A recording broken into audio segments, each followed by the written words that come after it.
Jadi jauh banget kan di kantor kok? Di kantor ini? Dari rumah deket ya?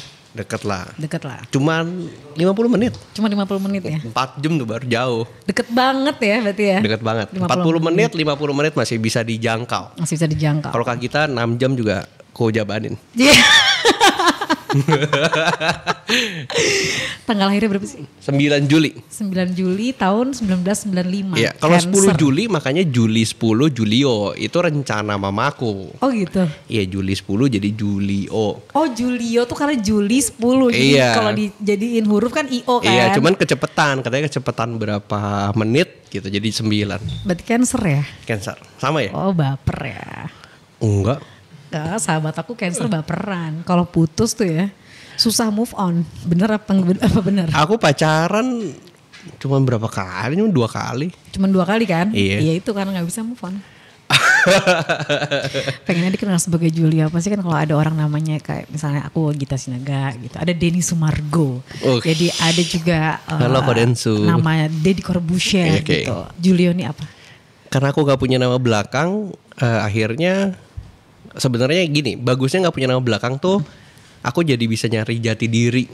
Aku mau kemana. Nah akhirnya memang aku end up dengan industri ekspor, kesenanganku untuk turun ke petani, nelayan dan berhubungan dengan dunia ekspor lah intinya. Akhirnya aku proclaim bahwa namaku tuh Julio Ekspor. Oke, Julio X ya. Julio Ekspor. Jadi X-nya siapa nih? bahkan sampai kemarin kan aku punya pacar, terus aku bilang, nanti kalau kita nikah punya anak, aku pengen dong nama keluarganya Ekspor. Itulah kenapa putus kayaknya. Julio Ekspor di depan aku dari tadi kamu duduk kita udah memulai pantengin. Oke, wow.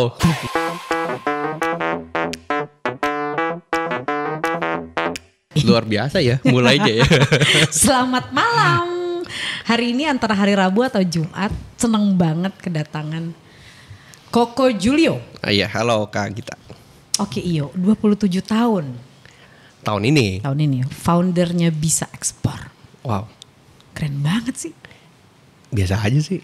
Keren loh, founder Bisa Ekspor. Jadi kalau udah di googling tuh udah banyak banget.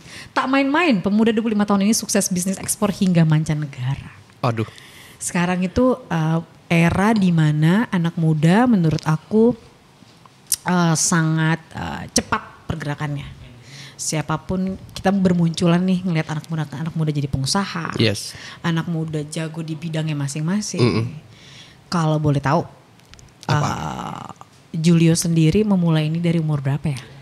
Umur 18 tahun. Wah. 17-18 tahun. 17-18 tahun? Iya. Memulai ekspor apa? Kalau bisa kita tahu ceritanya tuh gimana sih? Gitu. Jadi aku ini kuliah tuh drop out. Karena gak ada biaya. Jadi pengen masuknya kuliah bisnis. Cuman mamaku bilang kayak kita gak ada biaya. Jadi kalau mau kuliah yang negeri.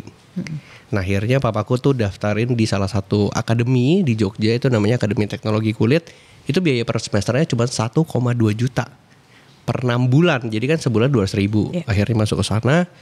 Terus udah gitu aku 1 semester belajar, sisanya keluar. Jadi selama belajar itu tuh papaku cuma kasih uang 400.000 sama bayaran kos 1 bulan ke depan. Terus tapi dia kasih aku 20 kilo tuh sablonan. Jadi kalau sablonan teman-teman kayak baju sablon tuh ada yang disebut rubber. Iya. Jadi 20 kilo itu papaku bilang lu harus hidup dari sini. Tunggu, papa berarti bisnis kaos? Papaku itu oportunis orangnya. Jadi semua bisnis dicoba. Nah hari itu dia bilang di Jogja itu banyak sablonan. Harusnya laku. Jadi dia sendiri juga belum coba. Jadi dia korbanin rakyat. Kayaknya sih laku ya. Gitu. Deh, aku agak tahu sih tentang t-shirt. Kan ada rubber, plastisol, DTF iya, gitu ya. Kalau plastisol yang kelasnya bagus. Kalau rubber kan yang 20.000, 30.000 bisa. Memang alatnya yang dikasih atau apanya sih? Sablonnya, Sablonnya rubbernya. Rubber itu kan yang putih yang dituang terus gitu kan. Emang bisa ngerjain ya? Aku jual ke tempat sablon. Oh, jadi aku penyedia bahan bakunya. Jadi papa menyediakan membekali 20 kilo rubbernya. Kirain bikin bisnis sablonnya. Enggak. Dari situ aku keliling. Oke. Jadi terus? selama kuliah aku keliling, cuman aku berpikir kayaknya gue nggak bisa kayak gini terus karena aku pengen ngebahagiain mamaku. Aku tuh punya ketakutan kalau aku nggak bisa ngebahagiain mamaku atau papaku dalam hidupku ini. Oh, Aku sama lagi. takut banget gitu loh. Jadi aku punya ketakutan yang luar biasa besar terhadap hal itu. Makanya aku bilang kayak nggak bisa deh gue kayak gini, nggak bisa. Akhirnya aku keluar dari kampus, aku kerja itu di konveksi busana muslim. Kenapa ke konveksi busana muslim? Hari itu ada kerjanya itu. Oh jadi nggak sengaja ngelihat konveksi Iya. busana muslim tuh lagi buka Lowongan. Yang ternyata aku berpikir itu minimal jadi admin, dan pertama kali aku kerja itu jadi tukang buang benang. Buang benang, jadi Iya. benang sisa dijahit Benang gitu ya? sisa dijahit yang panjang-panjang itu buang benang. Nah akhirnya belajar, dan memang aku punya kesempatan untuk ngobrol sama yang punya. Dibilang coba deh lu buka toko sendiri, gue modalin. Tapi bukanya itu di Imam Bonjol Karawaci, yang dimana notabene kiri kanannya tuh jual beli mobil bekas. Dan di tengah-tengah aku jualan busana muslim, itu kan nggak make sense. Tapi kok diberikan kepercayaan? Iya mungkin dia mau ngetes kali ya. Tapi akhirnya aku bilang ini nggak bisa Pak, mendingan kita bikin online. Cuman dia bilang saya nggak percaya online hari itu. Jadi pokoknya saya mau ini barang terjual. Yang kulakukan adalah, kan aku rumah di Jakarta Utara, bulak-balik Jakarta Karawaci. Itu naik motor 2 jam, dan yang aku lakukan udah nyampe kantor aku bawa terus aku keliling door to door. Karena melihat Harus terjual. opportunity-nya itu kecil kalau cuma diam aja di offline Benar, store-nya. jadi harus door to door ke pengajian-pengajian, ibu-ibu arisan kayak gitu. Gitu sampai akhirnya 1 tahun berjalan, terus aku bilang saya pengen keluar. Saya gak ada sanggup karena setiap hari aku dipanggil ke salah satu kondominiumnya di Taman Anggrek. Terus udah gitu dia nanya sales berapa? 1. Aku dikata-katain. Akhirnya aku bilang selama 1 tahun itu aku kalau ketemu orang ya hari itu ya dia bisa sakit, langsung sakit karena saking takutnya. Anxiety. Wah luar biasa. Akhirnya singkat cerita aku keluar, terus dia bilang gini, ini baru belajar bisnis. Jadi aku gak ngajarin gimana tips sukses. Jadi hari itu umur 16-17 aku berpikir sukses itu tipsnya apa ya. Terus dia bilang, Julio, sukses itu gak ada tipsnya. Sukses itu sederhana. Kamu jatuh, kamu berdiri lagi. Kamu gagal, ya coba lagi. Itu adalah kuncinya. Dia bilang, dia kasih analogi yang hari ini aku ingat. Dia bilang gini, gue gak ngajarin lo itu strategi perang. Karena kalau gue ajarin lo strategi perang, mungkin ketika lo masuk ke dalam medan perang lo gak kepake strateginya. Mungkin hari ini musuh gue datang dari depan, gue udah bisa kalahin. Kalau gue ajarin ke lo, ternyata musuh lo datang dari belakang, Ternyata gak kepake percuma. gak kepake percuma. Tapi yang gue ajarin 1 tahun ini adalah bagaimana lo bisa ngangkat senjata dan nembak. Minimal kalau misalnya lu nggak ngerti strateginya, lu bisa lawan. Jadi dari situ strategi lu belajar sendiri gimana yang fit dan cocok sama hidup lu. Dari situ aku berpikir ini orang yang paling galak dan orang yang paling ku benci di dunia ini. Jadi orang yang paling bijaksana dan paling aku hormati. Itu, jadi aku berpikir bahwa wow, tidak ada yang namanya kerja cerdas. Harus keras dulu, harus gagal dulu sampai akhirnya cerdas gitu loh. Tapi bener banget loh. Sekarang itu tergaung kerja cerdas. Tapi kita sendiri belum diajarkan untuk menjadi cerdas itu seperti apa. Itu. Jadi percuma kan? Percuma. Hanyalah sebagai tagline gitu. Kamu mau nangis ya Pak? Memang lagi Silo juga. Silo juga Kak ya? Gita juga ya. Tapi cerita kamu itu banyak ini loh. Karena menurut aku relate banget sama yang kamu ceritain barusan tentang bos kamu itu. Jadi waktu masuk dunia entertainment bisnis itu gak sengaja. Klise banget. Jalan-jalan ke mall, nyokap dibilang anaknya mau main iklan gak gitu. Oh, di mall iya, ceritanya. Di mall zaman dulu soalnya. Boleh deh kita casting, toh ditemenin orang tua, gak mungkin aneh-aneh. Kita kan dulu belum ada etalase sosial media kayak sekarang bisa nge-search bener apa enggak. Datang masuk ternyata dapet, tayang gak kelihatan. Iklan. Figuran ceritanya. Iklan gak ya? sadar. Iya iklan. Dari situlah berangkat, tiba-tiba ditawarin sinetron. Jadi salah satu peran utamanya. Jadi peran utamanya 4 cewek. Wah. Gimana nih? Gak ngerti acting. Iya. Beli buku panduan. Belajar. Judulnya The Art of Acting. Karena mama aku tuh termasuk orang yang dikit-dikit baca buku, dikit-dikit baca buku. Okay. The Art of Acting baca. Gak paham. Tapi di situ tuh diajarkan lah acting seperti apa bla bla. Pas dilakukan, kok gak ngerti gitu ya. Kok gak bisa. Akhirnya sering berjalannya waktu benci banget sama dunia acting. Karena dimarahin terus sama director. Gimana sih bisa main gak loh gitu kan. Keras banget gitu ya. Sampai tekanan, cuman udah tanda kontrak. Sampai ya tiba-tiba ketemu momen jatuh cinta. Wow, ini jatuh cinta beneran. Sama dunia acting. Oke. Gila, ternyata jadi aktor itu menyenangkan. Akhirnya di situ aku berpikir, percuma ya gue baca ini itu literatur, ternyata ketika kita menjalani kita tahu sendiri kok selanya seperti Yes. apa. Kita akan ketemu sendiri ketika dapat obstacle, kita akan mencari. Jadi manusia itu akan mencari sendiri jalan keluarnya. Nggak bisa kata orang ya? Gak bisa kata orang. Gak bisa kata orang. Maka kalau misalnya kita memang sih nontonin orang ngomong memotivasi diri itu memang penting. Tapi exactly kita nggak bisa nyari kunci jawaban atas obstacle di hidup kita sendiri. Iya, harus kita yang turun, harus kita yang kena gagalnya, bangkit lagi, gagal lagi, bangkit lagi, gagal lagi, sampai akhirnya ketemu sendiri kan. Yeah. Nah ini yang sebenarnya menjadi satu hal yang mungkin anak-anak muda sekarang nggak punya. Ya, betul. Nah makanya aku berpikir bahwa anak muda tuh harus punya mindset bahwa nggak ada yang datang dengan gampang. Betul. Kalau datang dengan gampang, semua orang bisa sukses. Yeah. Makanya akhirnya banyak yang bilang kayak Tuhan ini nggak adil, dia Betul. bisa kok saya enggak. Terus kadang-kadang aku bilang, emang definisi adil apa? Adil itu bukan sama rata loh. Betul. Kalau misalnya adil itu sama rata, itu yang sebenarnya menjadi hal yang tidak adil. Jadi ketika melihat film gitu ya, dia hanya menikmati filmnya, lihat film action, pengen selesai nonton kayak pengen merasa diri udah jadi Jet Li, dia nggak tahu. Ya itu. Kalau ternyata Jet Li itu belajar karate udah berapa puluh tahun. Itu yang akhirnya banyak sekarang tuh tertipu. Yes. Terus udah gitu, apalagi dengan yang kasus sekarang lagi cukup happening gitu ya. Oh, Julia mengikuti. Iyalah. Karena itu bilangnya apa ya?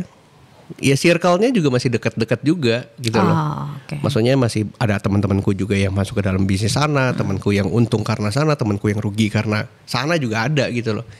Cuman makanya aku berpikir bahwa wow, kenapa ya mereka nggak ngelihat bahwa setiap orang tuh punya sepatu yang berbeda. Betul. Mereka nggak sadar, mereka berpikir kayak sepatu dia tuh cocok di tempatku. Padahal mereka lupa bahwa mereka punya sepatu yang mungkin lebih bagus dari yang orang lain punya. Yeah. Itu yang sebenarnya mereka nggak paham. Cuman gara-gara konten flexing, pamer segala macam, akhirnya kita berpikir bahwa dia lebih hebat dari kita. Tapi Julia pernah berpikir gini nggak? Jadi ada nih anak Pantengin TV juga yang cerita. Usianya di 20 tahunan. Dia bilang setiap dia ngeliat sosial media, melihat anak yang seusianya, dia akan berpikir, ih kok dia anak di usia dia udah bisa kayak gitu, berarti there's something wrong with me gitu kan. Yeah. Sama aja kayak my mom itu sering banget dan selalu bilang gini, ih kalau mami tuh selalu melihat yang seusia mami itu kayak gimana ya.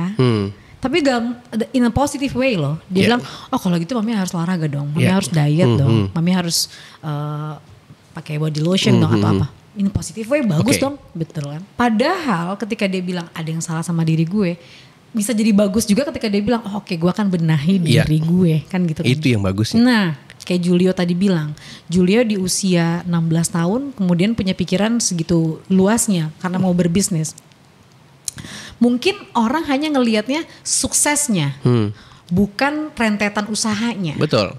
Padahal orang sampai di titik situ, Julio sampai di titik sini, udah berapa kali nangis. Waduh, udah. Berapa kali nggak tidur. Habis air mata kayaknya. Iya, kayak.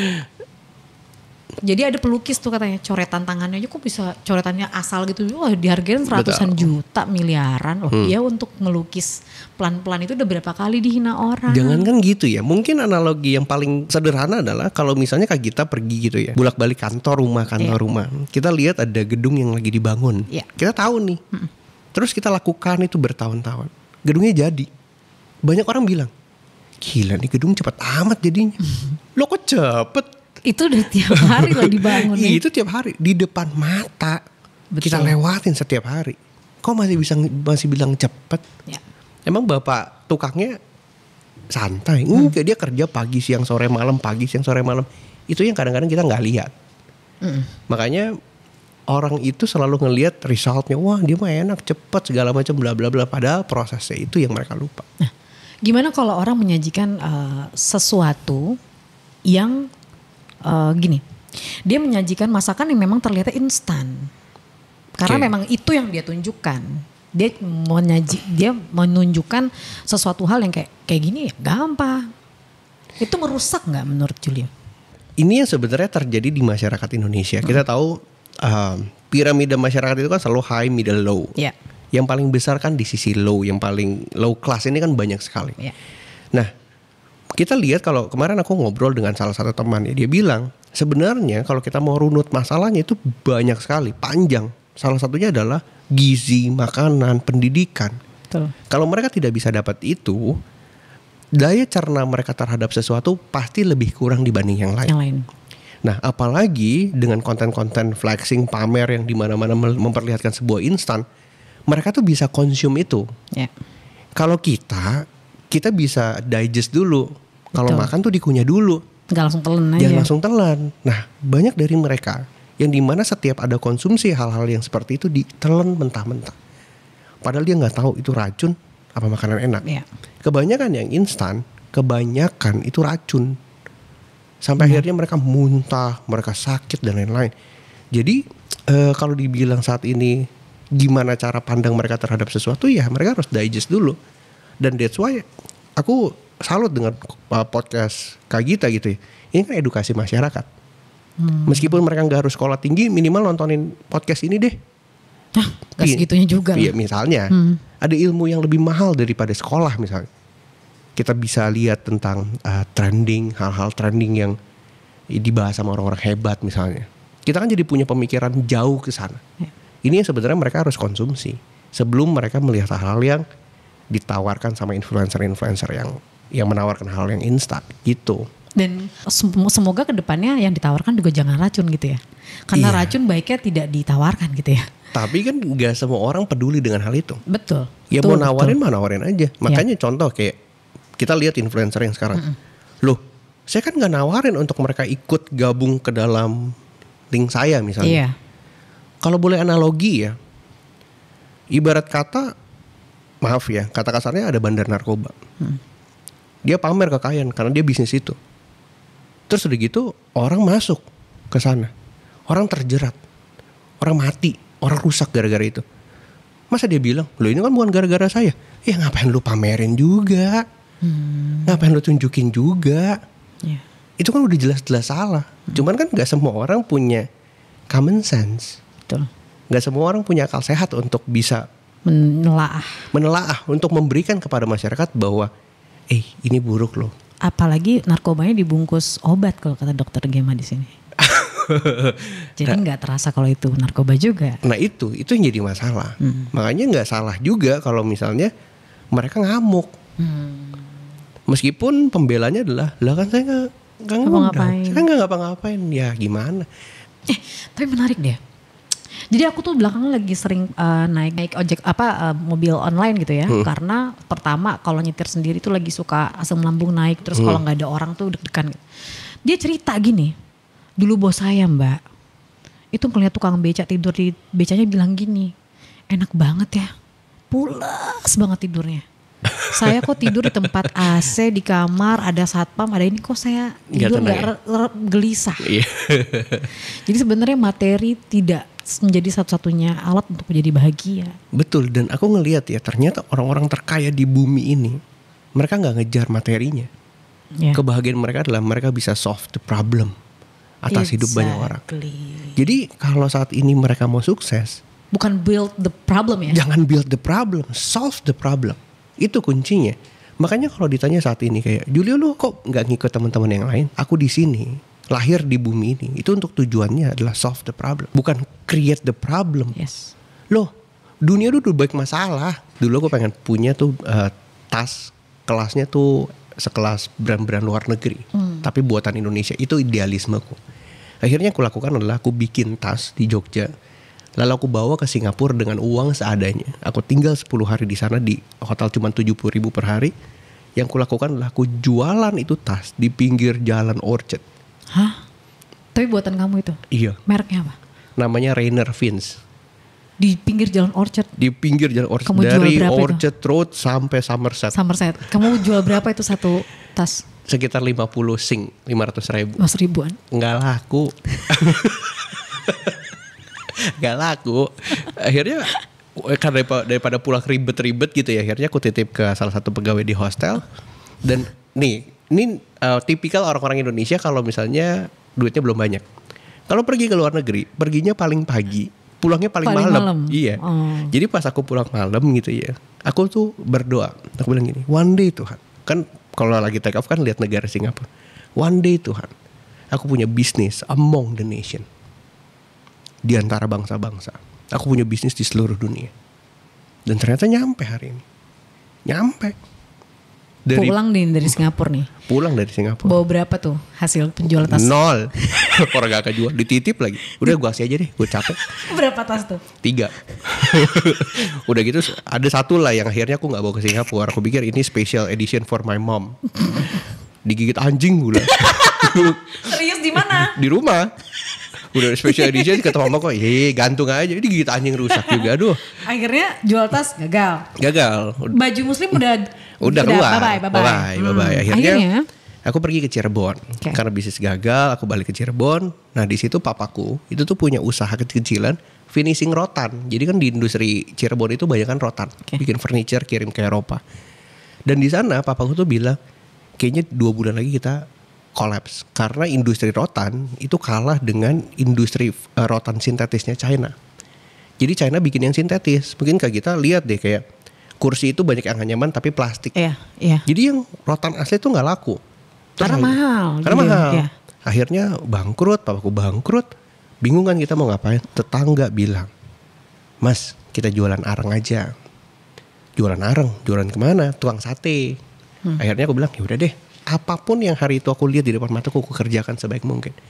Jam 4 pagi itu aku bawa kolbak papaku, mobil pickup papaku itu keliling pasar, ngambilin tempurung sampah buat dibakar jadi arang. Kita jual ke tukang sate. Sampai akhirnya berkembang, aku jual ke salah satu restoran di Ancol, 3 restoran di Ancol.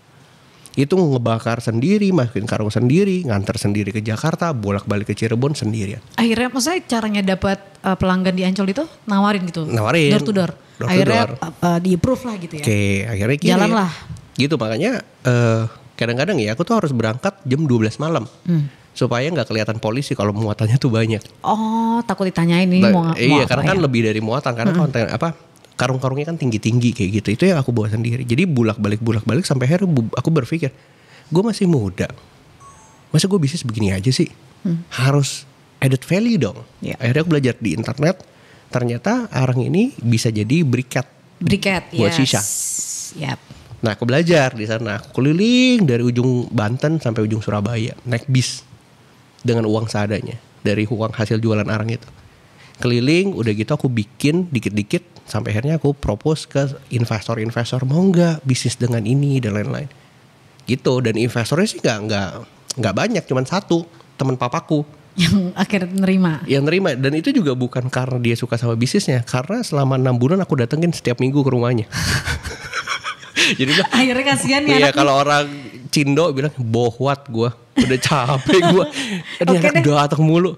Akhirnya dia bilang ya udah deh diinvest aja, dan kita bikin pabrik kecil-kecilan, dan aku membuktikan dalam waktu 4 bulan ini barang bisa diekspor, dan benar kita ekspor ke Paraguay, ke Brazil sampai hari ini. Gimana caranya? Pasti orang yang nonton ekspor itu pusing banget bayangin gimana gue bisa jual barang ke luar negeri in details.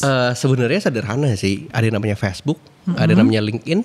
Iya. Semua kita bertukar informasi di sana. Kita bisa add orang, kita bisa ngobrol dan lain-lain, itu semua mulai dari sana. Sesederhana itu. Kayak jualan online aja, kayak aku nawarin ke kita nggak kenal, misalnya aku cari-cari, kayaknya nih orang cocok nih sama produk gue, DMA.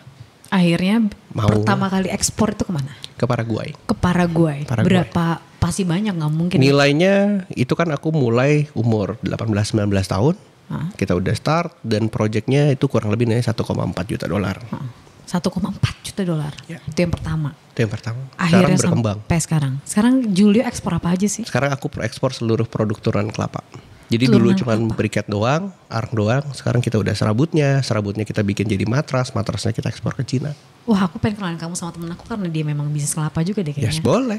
Karena dia juga nyari nih gimana cara bisa nge-ekspor. Iya, bahkan akhirnya saat ini aku tahu nih bahwa Indonesia ini terlalu besar untuk kita bisa eksplorasi. Sayang banget cuma ada 1 orang anak muda yang ngelihat hal ini. Makanya ngajak anak muda lain, be a local hero yuk.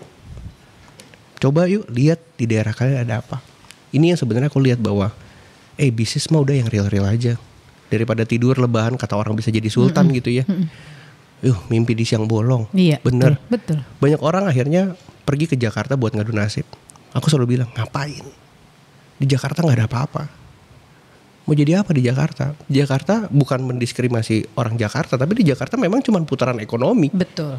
peredaran uangnya. Peredaran uangnya di Jakarta, tapi barang yang diperdagangkan kan komoditi. Dan di daerah banyak banget. Kalau nggak salah temen aku di Pulau Buton, Sulawesi. Iya, itu dia itu buka surganya. lahan. Surganya ya, benar ya. Semua Sulawesi itu kelapa semua. Sampai akhirnya aku ada perkebunan di Maluku Utara, dan itu bener-bener berangkat gara-gara aku kalau pergi ke sana, ke kita, aku harus bener-bener menjiwai jadi orang sana. Aku pernah 1 tahun di Maluku. Wah. Bener-bener jadi orang sana. Iya. Wah, hitam. Untung rambut aja gak keriting. Tinggal 1 tahun di sana, di tepatnya desa Mamuya, Loloda. Jadi jauh sekali dari Jakarta. Terbang ke Ternate sekitar 4 jam, nyebrang perahu 1 jam, ke atasnya 8 jam. Jauh dari Jakarta. Dan aku tinggal lama di sana. Nah, pasti orang nanya gini, ngapain sih sampai tinggal di sana? Kata hati. Jadi aku ngikutin bahwa kayaknya aku harus breakthrough. Aku tahu nih bahwa hidupku ini bisa ketebak. Aku bisa tebak aku kemana. Oh, habis gini. Aku tuh nggak suka sesuatu yang bisa aku tebak. Karena it's not big enough. Sesuatu yang bisa aku pikirkan, artinya it's not big enough. Itu nggak gede-gede banget. Kalau aku masih bisa bayangin. Aku butuh sesuatu yang aku nggak bisa bayangin. Aku mau jadi apa ke depannya. Dan aku hidup 1 tahun di sana. Jadi orang sana. Tidur itu pindah-pindah rumah warga. Bener. Gak ada sinyal. Kalau pagi pergi ke kebun, kalau sore jadi nelayan. Gak ada listrik tuh setahu aku dalamnya. Tiap sore mati lampu sampai pagi. Makan kita cuma nasi sama kangkung. Dan akhirnya hari ini aku bisa ngelihat bahwa aku gak bener-bener ngejar materi loh. Karena sebenarnya yang terjadi di sana adalah, kan banyak kan Nasrani di Maluku Utara. Mereka tuh berdoa ke kita. Dia bilang gini, Tuhan terima kasih buat berkatnya. Semoga besok kita punya berkat sedikit lebih dibanding hari ini. Biar makannya gak cuma nasi sama kangkung, minimal nasi sama ikan. Jadi aku berpikir, hari ini anak-anak muda, apa sih yang mereka kejar? Betul. Ferrari, Lamborghini, rumah gede, uang banyak terus. Ada orang saudara-saudara kita di Indonesia Timur, mereka cuma mimpinya punya 50.000 sedikit lebih banyak setiap hari. Makanya mereka harus lihat itu. Dan aku ngeliat itu selama 1 tahun. Makanya aku bilang, tangan gue 2, kaki gue 2, gue gak bisa ngapa-ngapain. That's why aku butuh anak-anak muda yang lebih banyak yang bisa lihat bahwa ada kebutuhan. Kalau hari ini mereka pergi ke kota, mereka coba bisnis yang instan segala macam bla bla bla, ngapain? Mungkin di depan rumah mereka ada petani cabai yang butuh dibantu. You have to know bahwa cabai itu laku banget di Cina, di Jepang, di Korea. Belajar dong. Buka dong lapangan kerja buat mereka. Kan kita udah punya internet, kita punya handphone, smartphone. Handphone aja smart, masa kitanya gak smart-smart amat. Nah aku berpikir bahwa ini yang akhirnya aku bilang kayak, anak muda harus bangkit. Apapun yang kejadian pernah terjadi di kemarin-kemarin ini, di masa lalu, it's okay. Pulang, lihat. Jadikan ini turning point untuk naik lagi. Turning point naik lagi karena Indonesia ini mahal. Indonesia ini berharga sekali. Aku ngelihat ya Kak Gita ya. Banyak banget orang-orang Indonesia Timur itu yang mereka sering banget dikerjain sama orang-orang asing. Yeah. Orang bule datang ke sana, mereka bisa pergi ke pelosok-pelosok untuk ngambil seluruh hasil alam Indonesia. Yeah. Nanti kalau udah diambil, ketahuan di media, terus Indonesia bilang, masyarakat Indonesia bilang, wah kita mah dikuasain asing mulu. Ya iya, lu nya kemana? Dan diberikan orang, maksudnya gini, lu bilang rumah gue dicolong mulu, ya lu gak pernah kunci. Iya, lu nya gak pernah kunci gitu lu buka ya maling masuk gitu. Ya, jadi intinya bahwa sebenarnya yang tadi Kak kita bilang bahwa kitanya tuh suka ngoceh. Padahal kayak rumah gue maling kemarin rumahnya gak pernah dikunci. Iya. Jadi anak muda ini harus sadar bahwa yang harus bertanggung jawab atas negeri ini, bangsa ini adalah mereka. Kita. Gitu. Jadi kalau mau ngejar uang, maaf. Kemarin aku pergi ke salah satu, aku ngobrol dengan salah satu teman di daerah Jember. Dia salah satu pemerintah daerah di sana. Kita lihat komoditas Jember. Kalau semuanya bisa dimanfaatkan dengan baik, itu bisa nyentuh 1 triliun. Satu kota. Di Indonesia ada berapa puluh kota. Bahkan di Indonesia ada lebih dari 75.000 desa. Yang dimana anggaran desa setiap tahun dikasih oleh pemerintah itu 700 sampai 1,5 miliar per tahun. Untuk mengembangkan desa. Saat ini kita lihat hasilnya apa ya? Mungkin kelihatannya baik. Ada anggaran, bisa ngerjain penerangan jalan umum, aspal dan lain-lain. Tapi kan butuh anak-anak muda yang ngerti untuk bisa bawa barang itu keluar. Kalau enggak, kita lihat selamanya mereka akan hidup seperti itu. Selama aku di sana Kak Gita, Di Maluku. di Maluku, aku belajar gini. Kalau aku di posisi mereka, kalau aku lahir di pulau kecil, di ujung, nggak ada akses, apa ya mimpiku? Akhirnya aku nanya ke anak-anak kecil di sana, mimpimu apa? Nggak tahu. Mimpimu apa? Nggak tahu. Gak tahu pasti gitu. Nggak tahu. Kalau aku nanya yang besar, yang lebih dewasa, mimpinya sederhana. Ada orang dari kota datang ngajarin mereka jadi pintar untuk mereka bisa jadi sukses dan mereka bisa bawa seluruh hasil alam mereka keluar dari daerah mereka. Kenapa mereka bisa bilang kayak gitu? Di Maluku kayak kita, itu kelapa kan luar biasa banyak. Itu mereka nggak bisa gini. Mereka kalau mau panen mereka juga bingung jualnya kemana. Sampai akhirnya itu kelapa jatuh sendiri, numbuh lagi, betunas lagi, pohon lagi. Sampai pohonnya terus aja begitu. Sampai pohonnya nggak lurus, pohonnya bisa sampai miring-miring saking padatnya. Artinya kan ini ngelihat bahwa ekonominya stuck. Butuh anak-anak muda yang pintar-pintar yang belajar bahwa sumber daya alamnya luar biasa, sumber daya manusianya nggak ada. Itu yang akhirnya aku berpikir dengan kasus-kasus seperti ini semoga ini jadi pelajaran buat anak-anak muda bahwa nggak ada yang datang dengan gampang dan jangan kejar uangnya. Karena uangnya datang sendiri. Pasti, itu pasti. Makanya kalau misalnya contoh kita mau bantu mereka, kita mau jualin barang mereka, ya masa kita jualnya net, masa kita jual rugi kan nggak mungkin. Betul. Pasti kan kita juga mau untung. As a human nature, kita akan menjual barang lebih tinggi dari harga yang kita beli. Kalau niatnya udah bantu, trust me deh, masalah apapun yang terjadi di depan itu pasti lewat, pasti lewat. Kita jadi gini, kita bisa motivasi diri kita sendiri. Itu tuh yang susah sekarang. Orang kadang-kadang butuh dimotivasi orang lain. Buatku tuh semangat Coca-Cola, cuman dikocak habis itu boom, sisanya udah busanya udah jadi air lagi. Jadi air lagi. Nah sebenarnya yang susah adalah kita harus motivasi diri kita sendiri. That's why sometimes untuk jadi seorang pengusaha, untuk jadi seorang yang bisa melihat itu, ya memang kita harus ngalamin. Benar, aku setuju banget dan relate banget karena aku juga pernah tuh syuting di daerah Maluku Utara. Aduh namanya apa ya, di Liposo atau apa, mereka tuh bahkan tidak ada listrik, tenaga surya, jadi kayak ada besi gitu di atasnya, cuman buat sedikit ada lampu. Pas balik ke Jakarta aku sangat bersyukur, loh gila ya kita bisa naik mobil, bisa ngeliat ini, ngeliat gedung. Mereka tiap hari hanya mandi aja kayak di tempat umum gitu, pakai baju cuma pakai kain. Iya, sama waktu aku lihat di sana juga gitu. Tapi kamu udah akhirnya membangun daerah-daerah itu nggak? Maksudnya pelan-pelan mengambil hasil buminya, lalu membuat mungkin pabrik di dalamnya? Jadi aku bilang gini, anak-anak muda ini yang harus bekerja untuk daerahnya masing-masing.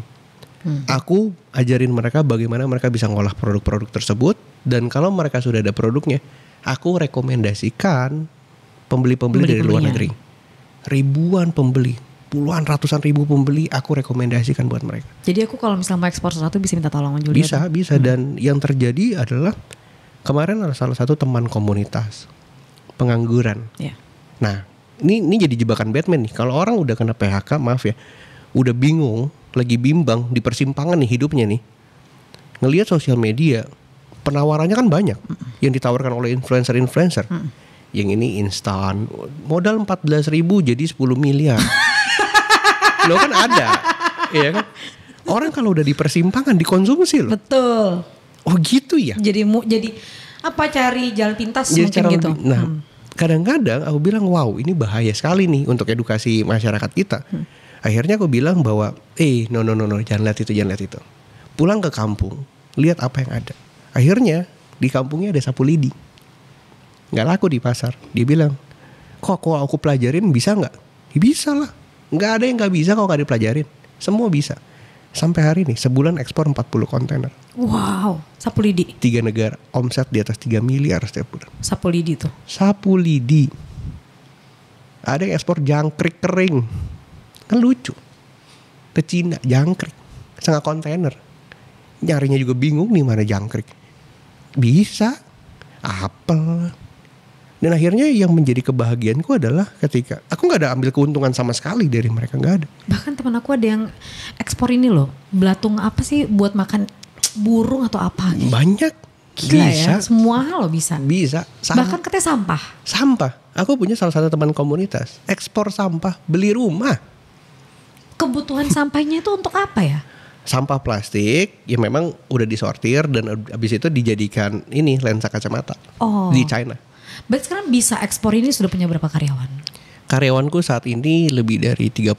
Ya 35. 35. Kamu juga punya ini kan apa namanya ruang edukasi di sosial media namanya? Ya, namanya ruang edukasiku. Nggak, aku ada di sosial media aku aja sih. Ada kayak kursus ekspor apa? Oh, bisa ekspor. Bisa ekspor. Bisa itu ekspor. mengajarkan nggak? Maksudnya ada nggak sedikit pelajaran yang bisa di misalnya orang mau ekspor tinggal cari itu di video. aplikasi sebenarnya. Oh, jadi di semuanya based on aplikasinya aplikasi. Bahkan sebenarnya aplikasi ini nggak cuma sekedar edukasi. Jadi kita lagi ngebangun permodalan, logistik, buyer dari luar negeri. Oh, jadi nanti kamu akan menjadi jembatan dari orang ini mau ekspor apa, nanti ketemulah di situ, dicocok baru mereka. Betul. Jadi produk ekspor itu sebenarnya adalah tempat di mana petani-petani itu bisa naruh barangnya. Nanti kita ngejualin. Ada lagi namanya desa ekspor. Jadi sebenarnya yang aku lihat, jadi gini, banyak orang bilang Julio mah kapitalis. Bukan. Karena aku nggak bergantung dengan siapapun. Aku pernah bilang ke teman-temanku di pemerintah ada atau nggak ada, aku tetap jalan. Aku ngandelin kepercayaan yang masyarakat kasih buat aku. Berat nggak? Banget. Tapi buatku it's okay. Hidupku one way ticket, satu kali terbang. Nggak tahu kapan dipanggil pulang. Tapi kalau misalnya aku lagi mengerjakan ini dan Tuhan panggil pulang, buatku tuh mati keuntungan. Karena kamu sudah memberikan banyak. Aku udah memberikan yang terbaik, bukan lagi nipu orang terus dipanggil. Masalah. Keren. Kalau ini mati buat keuntungan. Jadi aku nggak takut meskipun lawanku banyak. Aku di Maluku punya gudangku juga dibakar habis juga biasa aja. Karena apa? Karena permainan. Pastilah setiap bisnis pasti ada masalahnya. Selalu itu ada udah masalah. Pasti. Itu udah pasti. Jadi jangan selalu ngeliat, wah enak Julio ekspor. Obstacle-nya banyak bro. Iya, dan buatku ya it's okay, nggak apa-apa. Karena aku tahu bahwa aku memang niatnya adalah untuk lihat banyak saudara-saudara kita itu sejahtera. Ya aku berpikir bahwa masalah ini masalah biasa. Karena menurutku aku cukup. Kalau aku udah bisa rasa hidupku cukup, aku bisa kasih buat orang lain. Kalau akunya nggak pernah cukup, wah semua bisnis sekarang mah udah aku sikat ke kita. Nah sekarang aku mau tanya, banyak banget orang yang misalnya udah nyaman nih jadi karyawan, melihat Julio ada rasa ingin sih jadi pengusaha gitu, jadi businessman entrepreneur gitu, tapi mereka insecure. Aduh kalau gue bisa jalan gak ya? Nanti kalau misalnya gue keluar dari kantor gue gak dapet gaji lagi. Oke.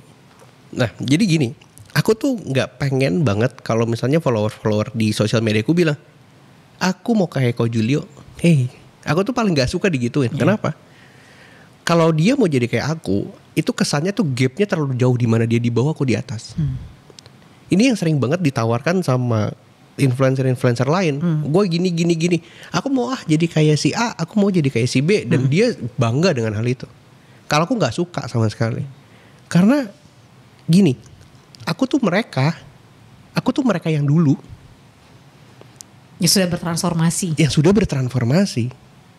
Jadi yang mau dikejar tuh jangan apa yang dilihat hari ini, apa yang dilihat sebelumnya mestinya. Nah, gimana caranya kamu bicara gitu? Pasti mereka punya ketakutan. Nanti kalau gue lepas kerjaan gue nggak ada gaji, gimana? Nah, apa sih yang bisa ngedobrak pemikiran orang yang sekarang lagi nonton nih misalnya? Gue juga pengen sih berusaha mau banget dari nol, tapi gimana ya kalau ngelepas kerjaan ini? Gitu? Aku bilang be wise, bijaksana. Aku selalu bilang jangan keluar dari tempat kerjamu kalau side jobmu belum menghasilkan lebih dari yang kamu dapatin di job utamamu. Jadi aku selalu bilang kayak gitu. Jadi nggak ada yang kayak ayo yuk bayar lagi yuk terus kayak gitu sampai uangnya habis dimingi-mingi. Ya yang kita lihat lah yang kemarin gitu ya. Ya kalau kita bilang kemarin kasus kompensasi lagi, itu kan akhirnya diiming-imingin tuh terus bayar terus kan. Aku bilang jangan. Udah kerjaan side jobmu, lakukan pelan-pelan gitu ya. Double portion, kasih porsi 2 kali lebih besar. Mungkin dulu ya kamu sekarang ini kerja 9 to 5. Sekarang pulang kantor nyampe jam 6, istirahat, mandi jam 7 makan malam dan kerja start dari situ sampai pagi. Terserah tuh mau Mau cari peluangnya, catering kayak mau apapun. online apa kayak, mau Apapun. sablon kayak. Lakukan double portion sekeras itu. Sampai akhirnya batu yang kamu getok tuh pecah. Sampai akhirnya kamu ngelihat bahwa ada harapan dari yang kamu kerjain. Setelah itu kamu udah bisa lihat harapannya, baru pelan-pelan transisi. Kayaknya aku harus fokus bisnis deh. Betul. Berarti 9 to 5-nya sampai malam itu fokus untuk pekerjaannya. Kalau dia kerja fokus, wah itu pasti hasilnya baik. Nanti begitu, jadi salah juga kalau ada, aku pernah nih mau bisnis, terus orang temen aku ngomong gini, gak bisa gitu loh, gak bisa, lo harus fokus, tinggalin dulu loh. Menurut aku kalau ditinggalin sayang banget, ini kan kerjaan yang udah aku mulai dari nol. Nah artinya gak harus begitu ya, boleh betul. Pelan-pelan gitu ya, pelan-pelan. Ini tuh persepsi gini, jadi ada orang bilang bisnis tuh harus fokus. Iya satu aja, kalau misalnya mau ngerjain Satu aja. itu aja. Jangan 2, jangan 5. Ini menjadi dilema waktu aku masih umur belasan tahun. Karena ditembak begitu terus sama orang-orang kan. Akhirnya ya memang karena aku tahu jawabannya, waktu itu aku nemu di salah satu ayat di kitab suciku. Apa tuh? Tuhan kasih talenta buat orang tuh beda-beda. Iya. Ada yang 1, ada yang 2, ada yang 5. Yang 1 fokus sama 1. Yang dikasih 2, ya fokus 2. Yang dikasih 5, ya jalanin 5. Bahkan yang 1 ini nggak mau ngembangin jadi 2 misalnya.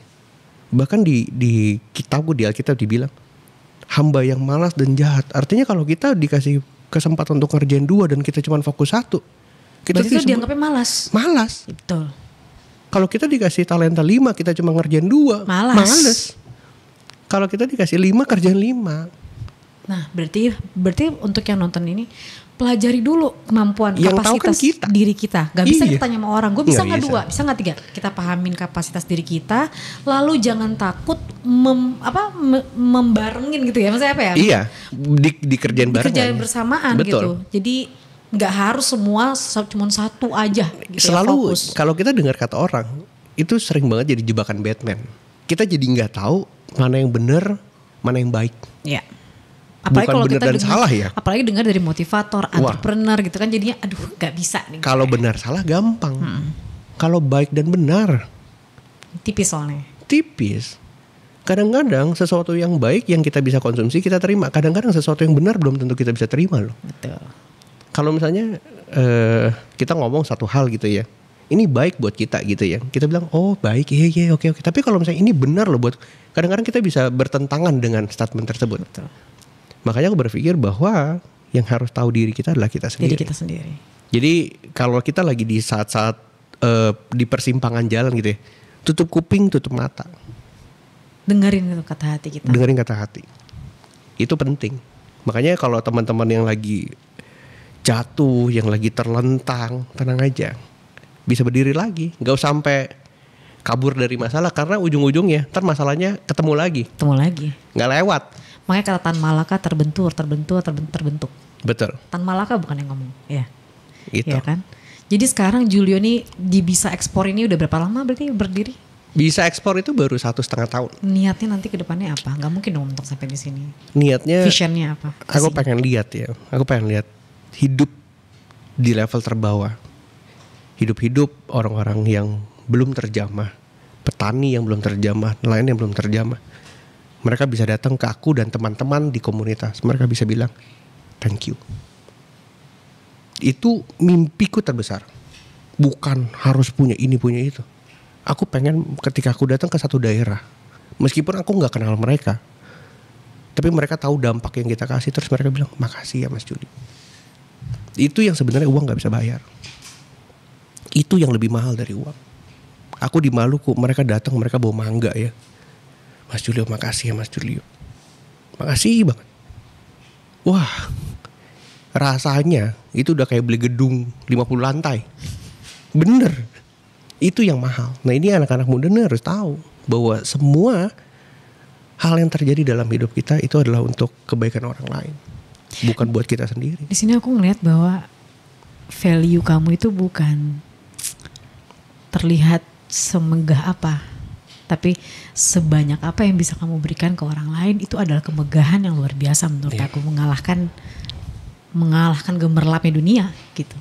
Kamu tadi di awal bilang pengennya nyenengin orang tua, nggak pengen ibu kita sedih.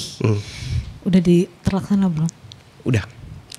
Dia pernah bilang, aku jadi gini, waktu tahun sekitar 2016 di mana aku baru ngerintis. Dia ulang tahun tanggal 23 Oktober. Bingung kan, kayak mau ngasih apa ya, gue gak punya apa-apa nih. Akhirnya cuma punya uang 15.000, beli kue asal-asalan yang 1 potong. Aku kasih, rayain, terus aku doain. Aku bilang gini, aku ngomong yang ngucap di mulutku, sebelum mami meninggal dan pergi ke surga, aku make sure mami bisa lihat surga di bumi. Itu yang aku ngomong. Apapun yang mami minta, aku bisa kasih. Aku sebagai anak bisa ngasih. Dan udah gitu ya bercandaan, mami mau keluar negeri dong. Aku tuh gak pernah bilang enggak. Aku selalu bilang amin. Artinya dia harus melakukan tugasnya. Betul. Doain. Bau puasa, anaknya yang kerja. Tapi kan dia lakuin tugasnya. Memang kesenangan anak itu ketika gue ngerti banget sih, soalnya gue juga segitu cinta sama nyokap kan. Nah itu aduh kalau udah ngomong cowok nyokap mah, aduh gimana ya gitu kayak. Iya gak tahan. Pokoknya kalau apa yang udah gitu kadang-kadang orang tua gak pernah minta lagi. Gak minta itu lagi. Yang ngeselin kadang-kadang. Kadang-kadang mau bilang mau apa. Itu. Gak dibilang-bilang. Kita anak malah kadang-kadang sampai mikir gini gak? Gue kerja capek-capek kan cuma buat bahagia. Iya. Dibahagiain gak mau. Makanya akhirnya dia bilang dia minta rumah, dia minta mobil. Dia jelas kok minta. Oh. Karena aku selalu bilang kalau minta yang jelas, biar nggak bingung. Dan jangan ragu-ragu. Dan jangan ragu, ngomong aja. Karena kita memang bersedia bekerja keras untuk itu. Iya. Dan nyokap minta Alphard. Ada di depan rumah. Minta rumah gede. Ada. Dia nggak minta tas karena aku lihat tasnya jelek. Tas udah berjejer 1 lemari. Tiap bulan uang udah pasti masuk tiap bulan. Aku udah bilang. Dan semua orang bisa seperti kamu. Amin. Semua orang anak muda di luar sana bisa seperti kamu. Makanya yang dikejar itu bukan untuk me, my, and I. Tapi bagaimana kita bisa lihat bahwa ada keluarga yang harus kita sanggupi, penuhi. Ada orang-orang lain yang harus kita bantu. Dan rasanya kerjaan tuh lebih ringan kalau kita kerjanya buat nyokap gue, buat keluarga gue. Bener, itu capek hilang. Makanya kalau ada masalah pagi tuh gak ngantuk. Masalah gak akan kabur. Maju sini, ayo gue lawan. Gue juga bisa. Gue juga bisa gitu. Karena mereka aja udah ngidupin kita sampai sebesar ini. Akan jadi sebuah penyesalan yang luar biasa kalau kita belum bisa ngasih apa-apa. Meskipun mereka gak minta apa-apa. Gak pernah minta. Gak pernah minta. Kesel sendiri gak? Jadi kadang kesel sendiri ya? Makanya aku bilang kayak waduh. Ya udah sekarang mau kemana? Mau ke Eropa, keliling dunia, ayo. Dan aku bilang bahwa hari ini yang aku punya itu karena memang doa mereka. Iya. Gitu, itu yang penting sih dalam hidup. Keren banget sih, masih umur 27 tahun, pemikirannya luar biasa. Julio, di Pantengin Podcast ini ada panas. Waduh, apa nih? Pantengin jawaban narasumber. Wadaw. Siap gak? Siap. Pertanyaan pertama, ini mah gue tahu jawabannya. Jadi karyawan atau jadi bos? Udah pastilah. Jadi bos lah. Businessman atau influencer? Businessman atau influencer? Influencer. Karena kamu menginfluence orang sampai sekarang ini. Iya. Dan harus influence dengan hal yang positif. Iya. Dapat untung kecil konsisten tiap bulan atau sebulan dapat 1 M tapi habis. Itu mandek. Ya kecil tapi konsisten lah. Kecil tapi konsisten. Yes. Jadi miskin bahagia atau jadi kaya tapi gak tenang karena dikejar-kejar? Jadi kaya dan bahagia. Yes. Gak akan aku parah. Apa barang mahal yang Julio pernah beli paling mahal? 2 supercar. 2 supercar. Mantap. Apa aja tuh? Ferrari, Lamborghini. Ferrari dan Lamborghini. Nice. 27 tahun. Di umur berapa itu pertama? 25. Berikutnya? 25, 26. Dan kamu pantas mendapatkan. Aduh, terima kasih. Lalu apa? Beli mobil mewah atau rumah gede? Kalau dikasih 2 pilihan aja. Kata Tuhan nih lo gak boleh dua-duanya ya. Oke. Oh, rumah gede lah. Rumah gede lah. Iya. Ya. Karena kan tanahnya itu kan bisa naik terus aja. Jadi mungkin gak sih anak muda itu jadi sultan? Mungkin. Jadi definisi sultan tuh apa? Tergantung. Nah, Kalau buatku, apa buat kamu? sultan yang maksudnya definisi menurutku ya adalah yang punya influence baik dan bisa ngasih kesempatan untuk orang-orang tuh bisa sejahtera dan naik level. Kalau sultan yang orang lain kira kan gue uang banyak, gue punya semua. Kalau yang menurutku definisiku adalah gimana aku bisa ngasih kesempatan, harapan, mimpi, dan itu terbukti. Jadi buatku ya mungkin karena definisinya bukan uang. Yes.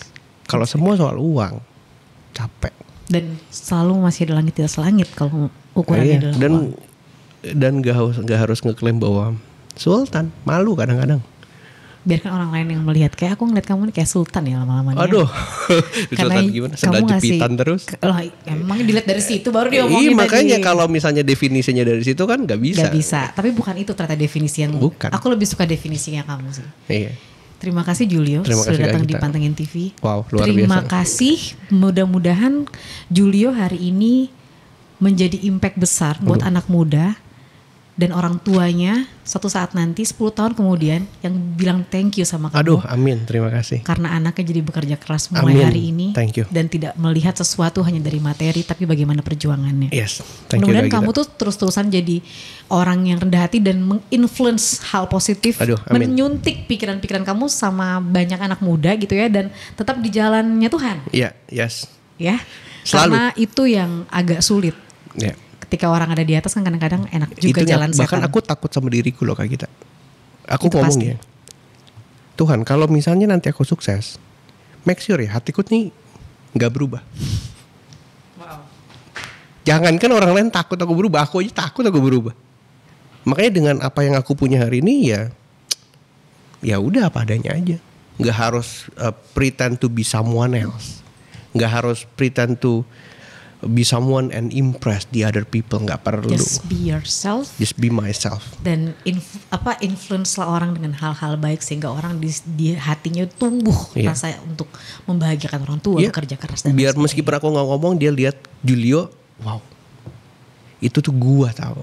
Karena Julio adalah mereka adalah Julio, nggak harus jadi Julio.